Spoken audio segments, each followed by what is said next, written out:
الحمد لله نحمده ونستعينه ونستغفره ونؤمن به ونتوكل عليه ونعوذ بالله من شرور أنفسنا ومن سيئات أعمالنا من يهده الله فلا مضل له ومن يضلله فلا هادي له ونشهد أن لا إله إلا الله وحده لا شريك له ونشهد أن محمدًا عبده ورسوله أرسله بالحق بشيرا ونذيرا وداعيا إلى الله بإذنه وسراجا منيرا أما بعد فقد قال الله تبارك وتعالى في كلامه المجيد وفرقانه الحميد بعد أعوذ بالله من الشيطان الرجيم ما آتاكم الرسول فخذوه وما نهاكم عنه فانتهوا وقال النبي صلى الله عليه وسلم كل أمتي يدخلون الجنة إلا من أبى قيل ومن يأبى يا رسول الله قال من أطاعني دخل الجنة ومن عصاني فقد أبى السنة trust কর্তৃক আয়োজিত আজকের এই মহতী ইসলামী জলসার সম্মানিত সভাপতি,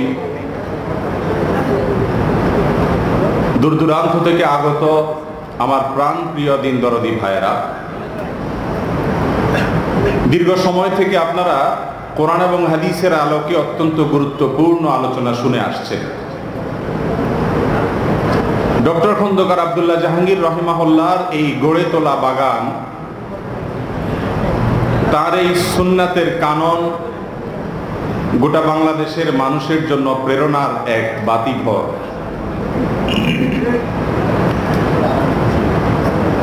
শত শত ধারায় যখন বিভক্ত আমরা, শুধুমাত্র সুন্নাতে রাসূল সাল্লাল্লাহু আলাইহি ওয়াসাল্লামের ফেরি করে ডক্টর খন্দকার আব্দুল্লাহ জাহাঙ্গীর রহিমাহুল্লাহ মানুষকে ঐক্যের পথ এবং পদ্ধতি বাতলে গেছেন। সারা বিশ্বের সমস্ত ইমানদার মুসলিমদের মনের ব্যথা,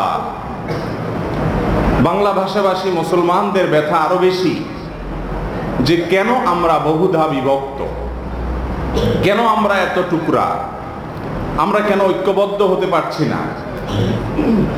আমরা সবাই জানি যে যদি আমরা ঐক্যবদ্ধ থাকতে পারি, যদি আমরা মিলেমিশে কাজ করতে পারি, যদি আমরা পারস্পরিক বিষোদ্গার ছেড়ে দিতে পারি, যদি আমরা অন্যের সংশোধন এর ক্ষেত্রে রাসূল করিম সাল্লাল্লাহু আলাইহি ওয়াসাল্লামের ইসলাহের যে নীতি, তার যে সুন্নাহ অন্যকে সংশোধন করার ক্ষেত্রে, সেটাকে যদি আমরা অনুসরণ করতে পারতাম কত না ভালো হতো। এই আক্ষেপ সবার মধ্যে আছে না নাই বলেন? চতুর্দিকে শুধু ভাঙন আর ভাঙন, ভাঙার পরে ভাঙা, ভাঙার পরে আবারও ভাঙা, যেদিকে যাবেন সেদিকে টুকরা টুকরা, বিভক্ত হতে হতে আমরা কোনো থামাথামির আলামত নাই। ডক্টর খন্দকার আব্দুল্লাহ জাহাঙ্গীর রহিমাহুল্লাহ তিনি মানুষকে কোরআন এবং সুন্নাহর দিকে দাওয়াত দিয়েছেন, কোন দল বা কোন ব্যানারের দিকে দাওয়াত দেন নাই। দিয়েছেন? কোন ইজম, কোন নামধারী কোন মতবাদের দিকে স্যার রহিমাহুল্লাহর আহ্বান ছিল না। কোন মতবাদকে প্রতিষ্ঠিত করা, কোনটাকে নামানো, কোনটাকে উঠানো, এর কোনটাই স্যার রহিমাহুল্লাহর এজেন্ডাতে ছিল না। স্যার শুধু ফেরি করে বেড়াতেন কিতাবুল্লাহ এবং সুন্নাতে রাসূলুল্লাহ সাল্লাল্লাহু আলাইহি ওয়াসাল্লাম। একটা সময় আমরা মনে করতাম যে কোনো একটা দলের, কোনো একটা গ্রুপের, কোনো একটা বলয়ের না হলে তার কেউ থাকে না এদেশে। একা একা থাকলে সে মরলেও মনে হয় কাদার কোনো লোক থাকবে না। এই না একটা অবস্থা আমাদের মধ্যে। নারায়ে তাকবীর দেওয়ারও লোক পাওয়া যায় না, ব্যানার ধরার লোক পাওয়া যায় না, মিছিল করার লোক পাওয়া যায় না, মারহাবা দেওয়ার লোক পাওয়া যায় না। মরার পরে চেরাগার বাতি দেওয়ার লোক খুঁজে পাওয়া যায় না। শুধুমাত্র রাসূল করিম সাল্লাল্লাহু আলাইহি ওয়াসাল্লামের সুন্নাতের প্রচার, প্রসার, প্রতিষ্ঠা, এটার পেছনে গোটা জীবনকে নিবেদন করে দিয়ে সবার অন্তরের ভালোবাসা অর্জন করা যায়।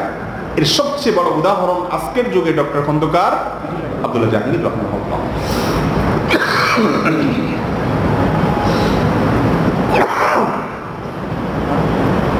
আল্লাহ রাব্বুল আলামিন আমাদেরকে স্যার রাহিমাহুল্লাহ দাওয়াতের যে মানহাজ ছিল, যে পদ্ধতি ছিল, স্যার রাহিমাহুল্লাহ যে সুন্নাহর প্রচার এবং প্রসারের ক্ষেত্রে যে আপোষহীন নীতি ছিল, আল্লাহ রাব্বুল আলামিন আমাদেরকে সবাইকে সেই নীতিকে অবলম্বন করার তৌফিক দান করুন।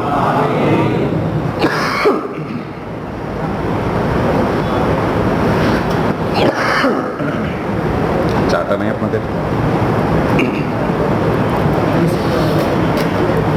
প্রিয় ভাইরা আমার,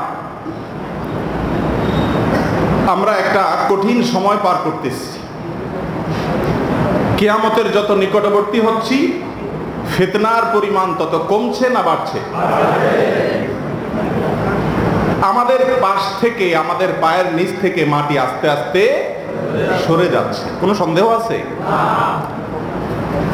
আমাদের পূর্ববর্তী প্রজন্ম, যদি বলি স্যার রাহিমাহুল্লাহদের প্রজন্ম, তারা যত ফিতনার মোকাবেলা করেছেন, আজ তার চাইতে ফিতনা কম না বেশি? এই ফিতনা কমার কোনো সম্ভাবনা আপাতত দেখাও যাচ্ছে। কিয়ামত যত আসবে, প্রিয় ভাইরা আমার, প্রিয় নবী সাল্লাল্লাহু আলাইহি ওয়াসাল্লাম সতর্ক করে গেছেন, তত বেশি ফিতনা নাজিল হবে। কোন কোন হাদিসে আসছে ফিতনা নাজিল যে হবে, সেটা হবে বৃষ্টির ফোঁটার মতো, অনবরত।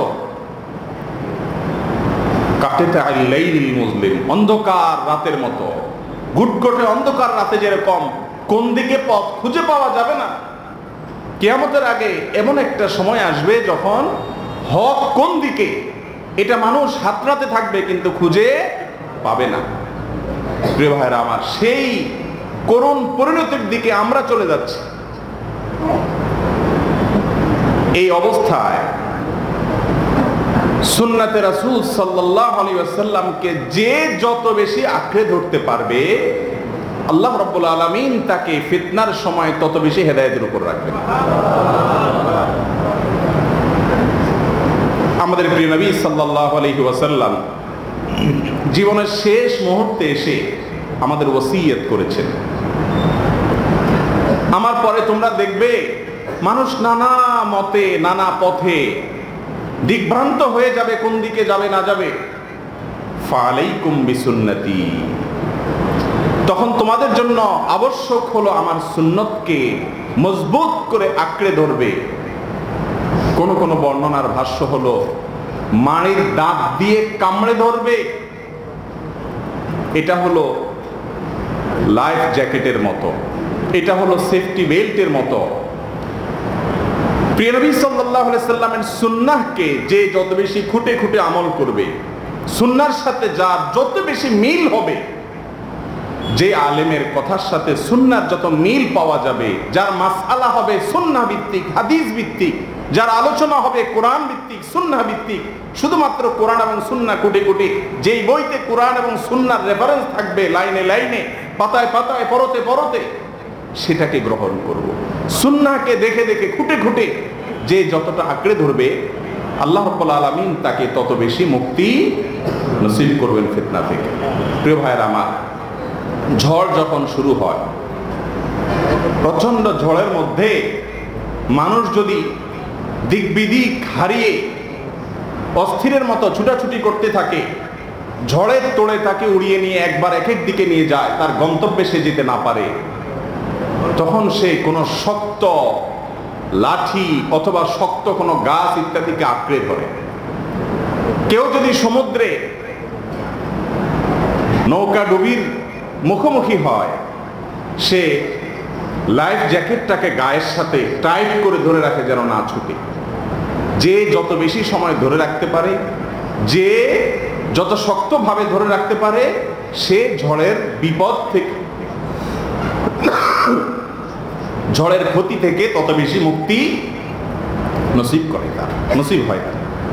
ঠিক একইভাবে প্রিয় নবী সাল্লাল্লাহু আলাইহি সাল্লামের সুন্নাহ, এটাকে আমরা এই ফিতনার যুগে চতুর্দিকে যখন ফিতনার গনগটা দেখছি, যত বেশি আঁকড়ে ধরবো তত বেশি ইনশাআল্লাহ ফিতনার বাতাস, ফিতনার ঝড়, ফিতনার তুফান, এটা থেকে আল্লাহ তাআলা আমাদেরকে হেফাজত করবেন ইনশাআল্লাহ। প্রিয় ভাইরা আমার, সাহাবী আব্দুল্লাহ ইবনে মাসউদ রাদিয়াল্লাহু তাআলা আনহু একবার নবী আলাইহিস সালাম খুতবা দিচ্ছিলেন, কিছু লোক এলোমেলো হয়ে দাঁড়িয়ে ছিল। মুনাফিকরা থাকে, বেদুইনরা থাকে, অনেক সময় বুঝে না। তখন নবী আলাইহিস সালাম তাদেরকে লক্ষ্য করে বলেছিলেন, তোমরা বসে পড়ো, খুতবা শ্রবণ করার জন্য বসে পড়ো। সাহাবী আব্দুল্লাহ ইবনে মাসউদ রাদিয়াল্লাহু তাআলা আনহু আসছিলেন খুতবা শ্রবণ করার জন্য, বাহির থেকে ঢুকছিলেন। মসজিদে ওঠার জন্য সিঁড়ি বা এরকম কোন জায়গায় যখন পৌঁছলেন, তখনই নবীজির ওই নির্দেশটা তার কানে গিয়ে পৌঁছেছে, বসে পড়ো। এটা শোনার সঙ্গে সঙ্গে আব্দুল্লাহ ইবনে মাসউদ রাদিয়াল্লাহু তাআলা আনহু ওই জায়গায়, ওটা বসার কোনো জায়গা না, বেখাপ্পা জায়গা, সিঁড়ি বা এরকম কিছু, সেখানে ওই অবস্থায় ধপাস করে বসে পড়েছেন। প্রিয় নবী সাল্লাল্লাহু আলাইহি সাল্লাম দৃশ্যটা দেখতে পেলেন, দেখে বললেন, হে অমুকের বাপ, আপনাকে তো বলিনি, আপনি উঠেন, আসেন, ভেতর পর্যন্ত এসে তারপরে বসেন। আপনাদের কি মনে হয় যে আব্দুল্লাহ ইবনে মাসউদ রাদিয়াল্লাহু তাআলা আনহু এই কথাটা বুঝেন নাই নবীজি কি বোঝাতে চেয়েছেন? এই সহজ কথাটা যে ভেতরে যারা এলোমেলো আছে তাদেরকে বলেছেন, তিনি তো আসছেন বাহির থেকে, তিনি তো আর দাঁড়িয়ে থাকেননি, তাইলে নির্দেশটা তো তার প্রতি ছিল না, এটা তো একটা ছোট বাচ্চা মানুষও বুঝে। কিন্তু নবী আলাইহিস সালাতু ওয়াস সালামের নির্দেশ কানে আসার সঙ্গে সঙ্গে আর ডান আর বাম বিবেচনা করার, চিন্তা করার কোনো ফুরসত সাহাবীদের ছিল না। ভাইরা আমার, সাহাবা একরাম রিদওয়ানুল্লাহি তাআলা আলাইহিম আজমাইন, তারা যতটা বিপদের মুখোমুখি, আজ আমরা কোন কোন দিক থেকে তার চাইতে আরো বহুবিধ বিপদের মুখোমুখি, বহুবিধ ফিতনার মুখোমুখি। কত দল, কত মত বের হয়েছে। কাদিয়ানীদের বই পুস্তক পড়লে, তাদের আলোচনা শুনলে, কত শত মানুষ, কত শত মুসলমান ইসলাম সম্পর্কে যথেষ্ট আগ্রহ আছে, পড়াশোনা আছে, গুমরাহ হয়ে যাচ্ছে। যাচ্ছে কি যাচ্ছে না? হিজবুত তাওহীদের খপ্পরে পড়ছে। কিউআরএফ, কোরআন রিসার্চ ফাউন্ডেশন, চমৎকার চমৎকার নাম দিয়ে মুনকিরিনে হাদিস, নবীর হাদিসকে অস্বীকারকারী ইহুদিদের চক্রদের ফাঁদে পা দিচ্ছে। সাধারণ মানুষ তো দূরের কথা, নামি দামি আলেম, বক্তা, লেকচারার, তারা পর্যন্ত ফাঁদে পা দিচ্ছে। ঠিক না ভাই? ঠিক। প্রিয় ভাইরা আমার, এই জন্য সুন্নাহকে অন্ধভাবে অনুসরণ করার মধ্যেই একমাত্র মুক্তি নিহিত আছে। আল্লাহ রাব্বুল আলামিন আপনাকে, আমাকে, আমাদের সবাইকে সুন্নাতে রাসূল সাল্লাল্লাহু আলাইহি ওয়াসাল্লামকে অন্ধভাবে অনুসরণ করার তৌফিক নসিব করুন। আব্দুল্লাহ ইবনে মাসউদ রাদিয়াল্লাহু তাআলা শুধু একা নন, যত সাহাবা একরাম দেখবেন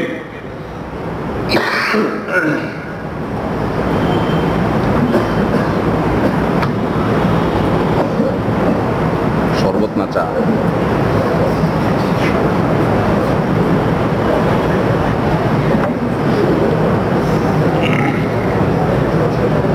জি ভাই, সাহাবায়ে কেরাম রিদওয়ানুল্লাহি তাআলা আলাইহিম আজমাইন তারা ছিলেন সুন্নতে রাসূলের সবচেয়ে বড় অনুসারী এবং আশিক। বাবা মা যখন মারা যান, সন্তানরা ইতিম হয়ে যায়, তাই না? অসহায় হয়ে যায়। ছোট বাচ্চা থাকলে তারা বাবা মারা গেলে ইতিম হয়ে যায়, মা মারা গেলে অসহায় হয়ে যায়। যখন অসহায় হয়ে যায় তাদের যে অবস্থা থাকে, আজ প্রিয় নবী সাল্লাল্লাহু আলাইহি সাল্লাম আমাদের মাঝে নাই, বহু আগে তিনি দুনিয়া থেকে চলে গেছেন। আমরা আজ অসহায়, আমরা আজ সহায় সম্বলহীন। শত শত আহ্বান চতুর্দিক থেকে, ডাক আর ডাক, সবাই ডাকছে, আমরা জানি না কোন পথে আগাবো। এরকম কঠিন একটা সময়ে আমরা যদি প্রিয় নবী সাল্লাল্লাহু আলাইহি সাল্লামের জীবনের শেষের দিককার ওসিয়তগুলোকে আমরা খেয়াল করি, কত চমৎকার করে তিনি বলেছেন, তামাসসাকু আযু আলাইকুম বিসুন্নতি। ভাষ্যগুলো খেয়াল করেন, সুন্নতকে মজবুত করে আঁকড়ে ধরো, কামড়ে ধরো, মায়ের দাঁত দিয়ে ধরো। যে যত মজবুত করে ধরবে সে তত হেদায়েতের উপরে থাকবে ইনশাআল্লাহ। আজ আমাদের ঐক্যবদ্ধ হওয়ার জন্য সুন্নতে রাসূলকে আঁকড়ে ধরার কোনো বিকল্প হতে পারে না। প্রিয় ভাইরা আমার, ডক্টর খন্দকার আব্দুল্লাহ জাহাঙ্গীর রাহিমাহুল্লাহ সুন্নাতের প্রচার, সুন্নাতের প্রসার এটা করে গেছেন, আজীবন করে গেছেন। বা শুধু সুন্নাতের ফেরি করে গেছেন। কোন দলের ক্যানভাস করেছেন? কোন গ্রুপের ক্যানভাস করেছেন? কোন মতবাদের ক্যানভাস করেননি। শুধু কোরআনের ক্যানভাস, হাদিসের ক্যানভাস, আল্লাহর ক্যানভাস, আল্লাহ রাসূল সাল্লাল্লাহু আলাইহি সাল্লামের ক্যানভাস। আল্লাহ রাব্বুল আলামিন স্যারের মতো একজন মানুষকে দিয়ে যত খেদমত নিয়েছেন, আমরা এখন কত মানুষ কত কাজ করছি। স্যারের খেদমতের ধারে কাছেও আল্লাহ তাআলা তাকে দিয়ে অল্প সময়ে যত খেদমত নিয়েছেন, এর ধারে কাছেও এত খেদমত নেওয়া দায়ী আজকাল খুঁজে পাওয়া কঠিন।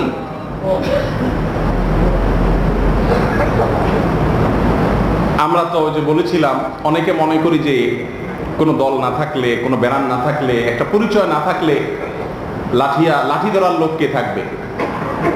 স্যারের জন্য কাদার মানুষের অভাব হয়েছে, বরং যত মানুষ স্যার রাহিমাহুল্লাহর জন্য কেঁদেছেন,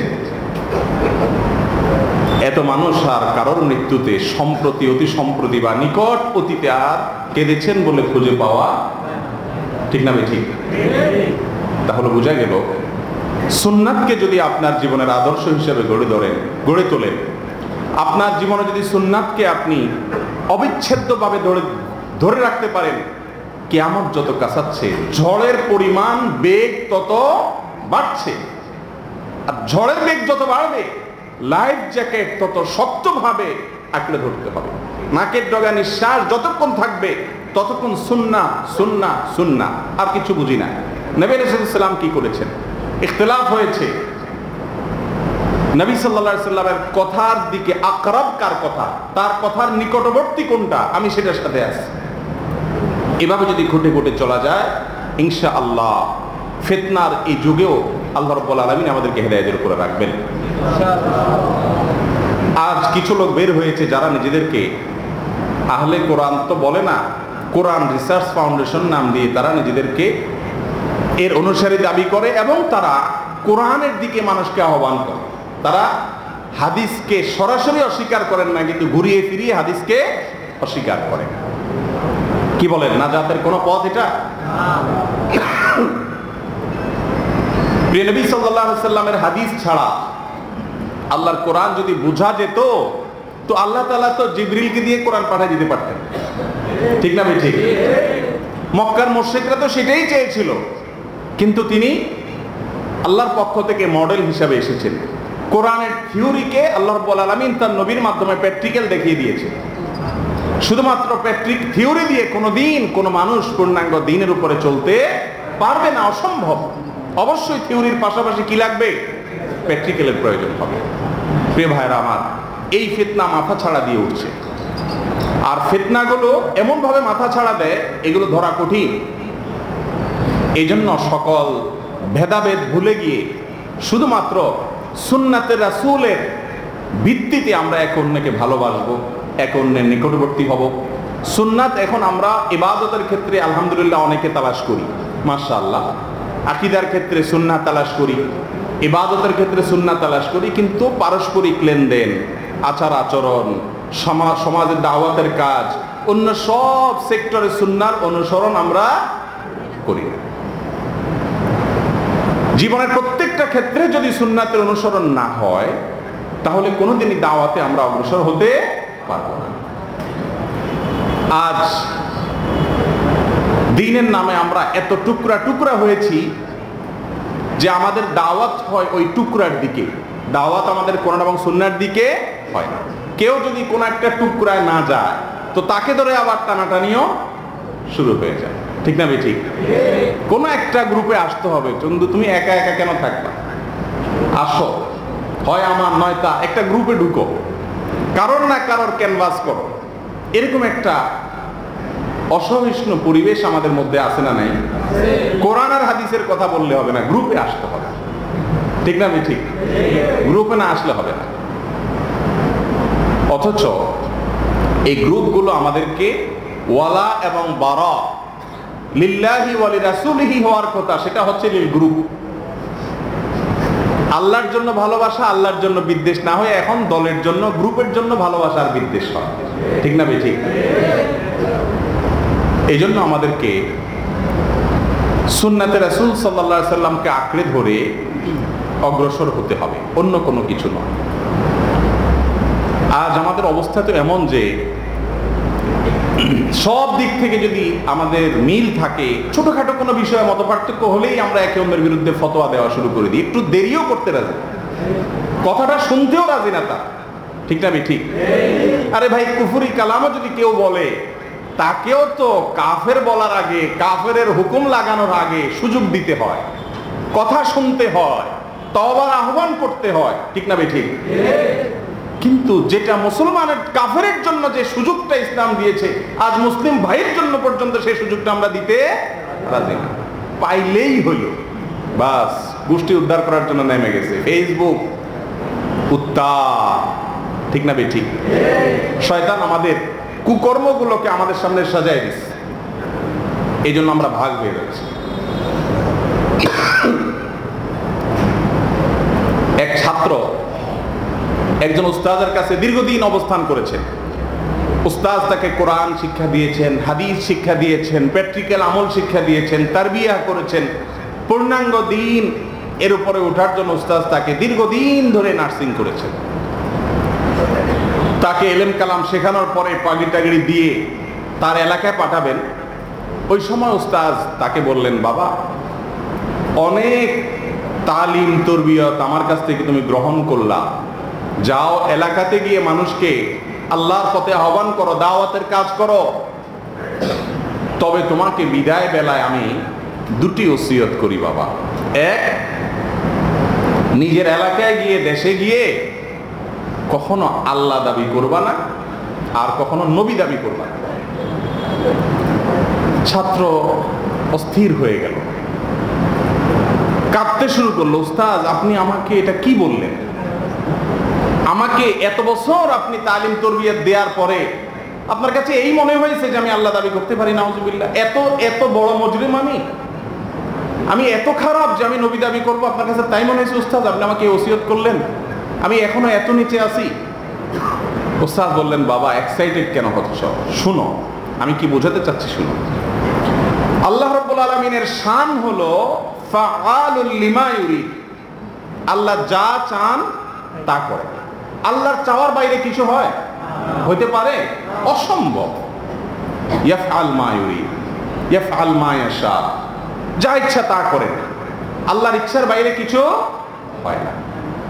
তুমি তোমার এলাকায় যখন দাওয়াতের কাজ করবা, দ্বীনের প্রচারের কাজ করবা, তোমার এলাকায় তুমি যদি মনে করো যে আমার ইচ্ছার বাইরে আর কিছু হইতে পারবে না, কিছু হলেই যদি মনে করো আমি থাকতে আবার এটা আমাকে জিজ্ঞেস করা হলো না, এত বড় স্পর্ধা, এই যে একটা ভাব আমাদের মধ্যে আছে না নেই? মানে আমার চাওয়ার বাইরে আর কিছু হতে পারবে না। এই মোট যদি তোমার ভিতরে থাকে তাহলে কেমন যেন তুমি আল্লাহ দাবি করলা। আর নবীদের শান হলো, আম্বিয়া আলাইহিমুস সালাতু ওয়াস সালামের শান হলো তারা যে পথের দিকে আহ্বান করেন, যেই পথের দিকে দাওয়াত দেন, মানুষদেরকে বলে দেন কুল হাযিহি সাবিলি, এটা হলো আমার পথ, এটাই একমাত্র পথ নাজাতে। নবীরা এইভাবে দাওয়াত দেন না? নাকি বলেন বাবা আমারটা মানলেও হবে, আমি যাদের বিরোধিতা করতেছি তাগুত, কুফর, শিরক, তাদের কথা মানলেও চলবে, একটা মানলেই হবে, এইভাবে দাওয়াত দেয়? নবীরা কিভাবে দাওয়াত দেন?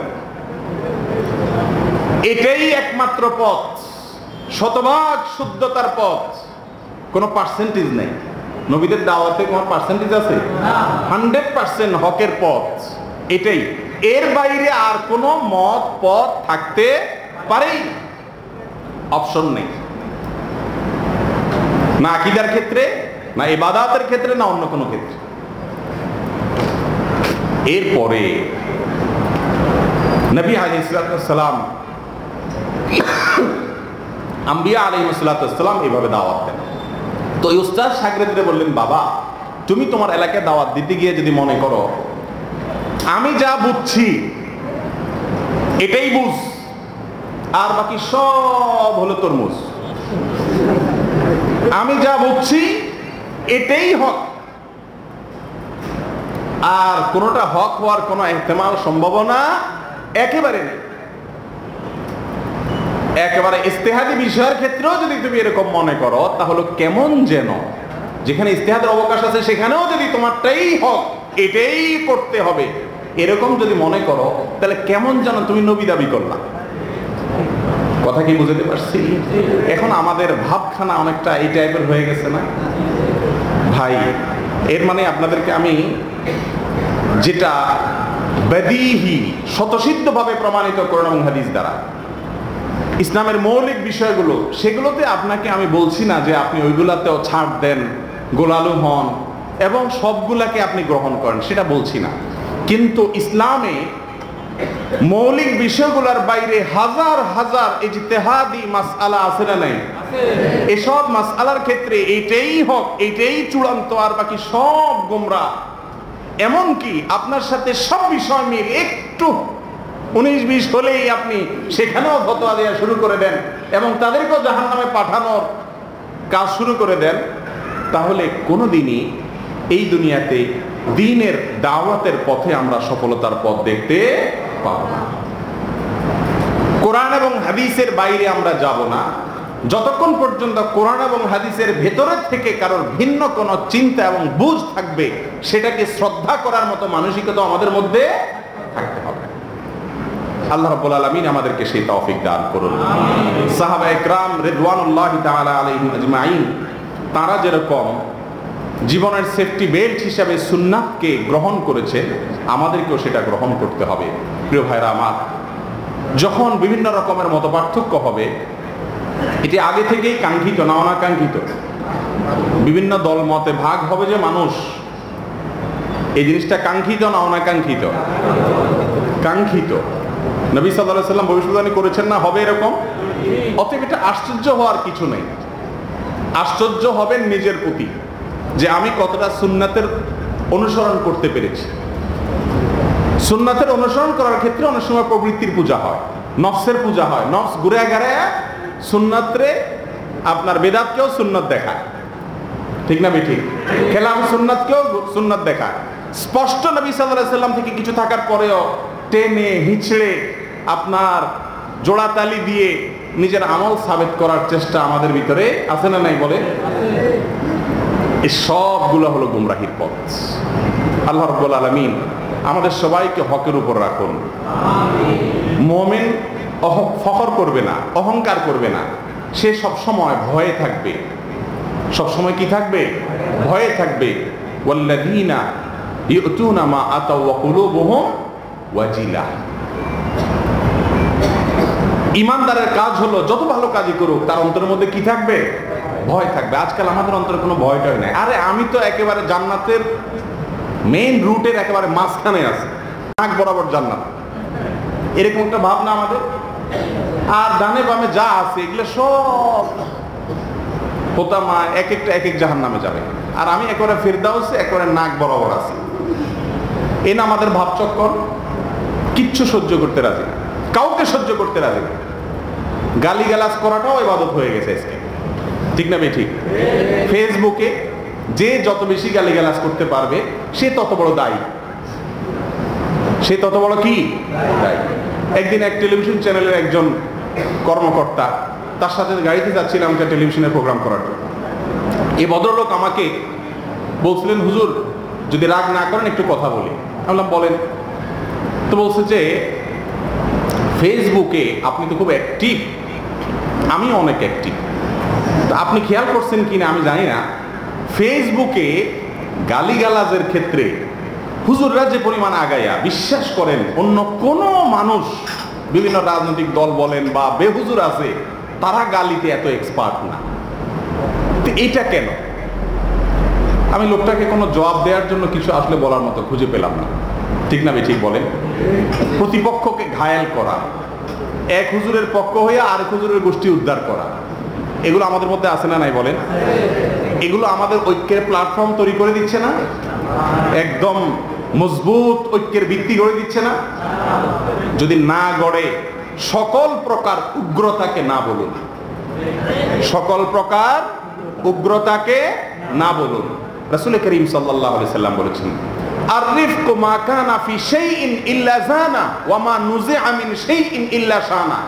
ভাইরে, নম্রতা এমন একটা জিনিস, কোমলতা এমন একটা জিনিস, এটা যেই কোনো জিনিসের মধ্যে যুক্ত হবে সেই জিনিসটা সুন্দর হয়ে যাবে। আপনি একজনকে শাসন করছেন, বকাঝকা করছেন, কিন্তু নম্রতার মিশেল আছে, ফ্লেভার আছে, তাহলে ওই শাসনটাও তার কাছে উপভোগ্য হবে, স্মরণীয় হবে, ঠিক না? ঠিক। আর ওমা নুজিআ মিন শাইইন ইল্লা শানা, নম্রতা আর কোমলতা যদি কোনো জিনিস থেকে উঠায় নেওয়া হয়, ওটাও যত ভালো জিনিস হোক, সেটা ত্রুটিযুক্ত হয়ে যাবে। একজনকে আপনি সালাতের প্রতি আহ্বান করছেন আর বলছেন, এই মুসলমান নামধারী, নামাজ কালাম তো পড়ি নাই, হিন্দুর বাচ্চা। আপনি এইভাবে যদি কাউকে নামাজের জন্য আহ্বান করেন, কাজটা তো ভালো করছিলেন, অর্থাৎ নামাজের দিকে দাওয়াত দিয়েছিলেন, কাজটা ভালো করছিলেন না? একটা ভালো কাজ কিন্তু ত্রুটিযুক্ত হয়ে গেছে শুধুমাত্র রিফক বা কোমলতা না থাকার কারণে। এমনকি যদি গালি নাও দেন, আপনি অমুকের বাচ্চাটা ছাড়া বললেন না, শুধু এটুকু বললেন, এই নামাজ কালাম নাই, এই কথাটা বলার কারণে দাওয়াতটা কি সুন্দর হলো না অসুন্দর হলো? এই নম্রতা না থাকার কারণে ওই লোক আপনার দাওয়াতে চিরস্মরণীয় হয়ে থাকবে, তার না? বলবে, আহ আমি একদিন দাঁড়াইছিলাম, হুজুর বেঁচে থাকতে আমাকে বলছিল, এই বেটা নামাজ নাই তো। খুব স্মরণ করে আপনার জন্য, হুজুরের জন্য খুব দোয়া করবে না? ভাইরা আমার, সবাই আমরা বুঝি, কিন্তু আমরা কেন জানি উগ্র হয়ে যাই। আপনি যেটাকে হক বুঝেছেন সেটা দাওয়াত দেন, কিন্তু আপনার দাওয়াত উগ্রতা কেন আসে, শক্ত ভাষা কেন আসে আপনার মুসলমান ভাইয়ের প্রতি? আমাদের প্রিয় নবী সাল্লাল্লাহু আলাইহি সাল্লাম কেমন ছিলেন? সিরাতুন নবী পড়েন, রাহিকুল মাকতুম খোলেন, আগাগোড়া পড়ে শেষ করেন, কিভাবে তার মুআমালাত ছিল, কিভাবে তার সংশোধন করার পদ্ধতি ছিল, কিভাবে তিনি সাহাবায়ে কেরাম রিদওয়ানুল্লাহি তাআলা আজমাইনের ইসলাহ করেছেন, সংশোধন করেছেন। এগুলো যদি অক্ষরে অক্ষরে পড়েন দেখবেন তিনি কিভাবে করেছেন। কখনো কর্কশ ভাষায় কাউকে কোনো কথা বলেছেন? অথচ আমাদের ভাষা থেকে এখন দুর্গন্ধ ছড়ায়, আমাদের ফেসবুকের কমেন্ট থেকে এখন দুর্গন্ধ ছড়ায়, পোস্ট থেকে দুর্গন্ধ ছড়ায়। এটা কি নবী সাল্লাল্লাহু আলাইহি সাল্লামের শিক্ষা? আল্লাহ রাব্বুল আলামিন আমাদেরকে তার শিক্ষাকে ধারণ করার তৌফিক নসিব করুন। উম্মার ঐক্যবদ্ধ হওয়ার জন্য ডক্টর খন্দকার আব্দুল্লাহ জাহাঙ্গীর রাহিমাহুল্লাহর একটা কথা প্রায় আমি বলি। স্যার রাহিমাহুল্লাহ বলতেন, উম্মতের মধ্যে আগুন লেগেছে এবং বহুদা বিভক্ত হয়ে গেছে মুসলিম উম্মাহ। এই যে মতপার্থক্যের, মতবিরোধের, বহুদা বিভক্তির আগুন লেগেছে, এই আগুন নিভানোর মতো কোনো কিছু আমার কাছে নাই, ক্ষমতাও নাই। তবে আমি একটা কাজ করতে পারবো, আগুন যাতে না বাড়ে সেই চেষ্টাটা করতে পারবো। তো আমরাও সেই চেষ্টাটা করতে পারি। কিভাবে? আমার দ্বারায় কারোর প্রতি আঘাত না হয়, কাউকে তাচ্ছিল্য করা না হয়। কোন মুসলমানকে তাচ্ছিল্য করা জায়েজ আছে? কথা বলেন। আপনি যদি মনে করেন কেউ নাহকের উপর আছে, তারপরেও তাকে তাচ্ছিল্য করলেন, জায়েজ আছে এটা? কিন্তু আমরা অহরহ সেটা করতেছি কি করতেছি না বলেন? অতএব ঐক্যবদ্ধ হওয়ার জন্য, ঐক্যবদ্ধ রাখার জন্য এর কোনো বিকল্প হতে পারে না। আল্লাহ রাব্বুল আলামিন আমাদের সবাইকে প্রিয় নবী সাল্লাল্লাহু আলাইহি সাল্লামের সুন্নাহ অনুযায়ী নম্রতার সাথে, কোমলতার সাথে হকের পথে মানুষকে আহ্বান করার তৌফিক নসিব করুন। নিজেরা হকের উপরে থাকবো, সবাইকে হকের পথে ডাকবো এবং সুন্নাতের প্রচার এবং প্রসার করব। ডক্টর খন্দকার আব্দুল্লাহ জাহাঙ্গীর রহমাল্লাহর বইগুলো, এগুলা মানুষকে দিতে থাকবে। আমাকে অনেকে বলে যে ভাই আমার এলাকায় অনেক বেদাত, শিরক, কি করব? আমি বলি ভাই শুধু সুন্নাতের দাওয়াত দিতে থাকে। একজনে বলে যে ফরজ নামাজের পরে সম্মিলিত মুনাজাতের বিরুদ্ধে কিছু বললে আমার এলাকায় মারামারি হয়। আমি বললাম আপনি ওটার বিরুদ্ধে না বলে শুধু মানুষকে বলেন ভাই সালাম ফেরানোর পরে নবীজি এই সুন্নাহ, এই দোয়াগুলো, জিকিরগুলো করতেন, এগুলার প্রচলন দেন। এই ডিউটিতে লাগাই দিলে অন্য ডিউটি করার সুযোগই সে পাবে না। এই জন্য স্যার রাহিমাহুল্লাহর বইগুলোর প্রচার প্রসার, হাদিয়া দেওয়া শুরু করেন। বিশেষ করে রাহে বেলায়েত, এই সুনান একটু পরে রাহে বেলায়েত বই যে কত হাজার মানুষের জীবন পরিবর্তন করছে আমার চোখে দেখা, এটা বলে শেষ করা যাবে না।